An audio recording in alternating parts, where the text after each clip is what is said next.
عندي لك رقصة قوية يا الحبيب اسمها الصبوحة خطبها نصيب আদিত্য ধর পরিচালিত সদ্য মুক্তিপ্রাপ্ত ধুরন্ধর সিনেমার সুবাদে এই মুহূর্তে বলিপাড়ার হট টপিক অক্ষয় খান্না। দীর্ঘদিন ধরে চরিত্রা অভিনেতা হিসেবে নিজের জাত চিনালেও নায়ক হিসেবে কাঙ্ক্ষিত স্টারডম খুব একটা ধরা দেয়নি তার ঝুলিতে। তবে এবার যখন তিনি প্রশংসার জোয়ারে ভাসছেন, ঠিক তখনই বলিউডের অন্দরমহলে ভেসে উঠল এক পুরনো কানাঘুষা। শোনা যাচ্ছে আমির খানের কৌশলী চালে ক্যারিয়ারের মোড় ঘুরিয়ে দেওয়া এক বিশাল সুযোগ হাতছাড়া হয়েছিল অক্ষয়ের।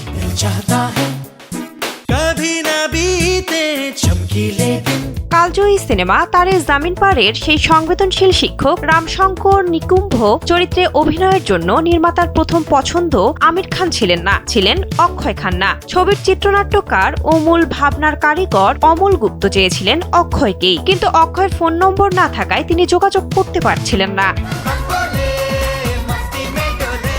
অমলের ঘনিষ্ঠ বন্ধু হওয়ার সুবাদে তিনি আমির খানের কাছে অক্ষয়ের নম্বর চান, আর সেখানেই ঘটে বিপত্তি। নম্বর দেওয়ার বদলে আমির জানতে চান কেন অক্ষয়ের সঙ্গে যোগাযোগ করতে চান তিনি। অমল যখন পুরো ছবির ভাবনা ও চিত্রনাট্যের খসড়া আমিরকে শোনান, তখন মুগ্ধ হয়ে যান মিস্টার পারফেকশনিস্ট।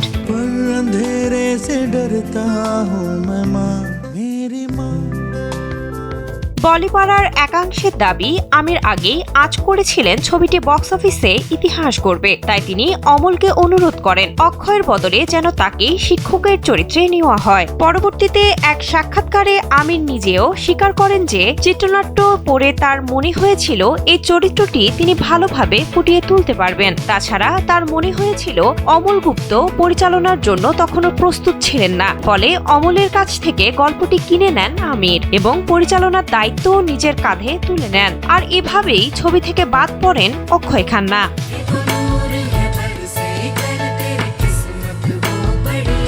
দিল চাহতা হ্যায় ছবির শুটিং থেকে আমির ও অক্ষয়ের মধ্যে ভালো বন্ধুত্ব ছিল। তারে জামিন পার মুক্তির পর আমির খান নিজেই অক্ষয়ের সঙ্গে দেখা করে পুরো ঘটনাটি খুলে বলেন। চমকপ্রদ বিষয় হলো, নিজের মুখের গ্রাস কিনে নেওয়া হয়েছে জেনেও বন্ধু আমিরের উপর কোনো রাগ বা ক্ষোভ পোষণ করেননি অক্ষয় খান্না। তবে ভক্তদের মনে আজও প্রশ্ন, আমির যদি সেই সুযোগটি অক্ষয়কে দিতেন, তবে আজ হয়তো তার ক্যারিয়ারের গ্রাফটা অন্যরকম হতে পারত।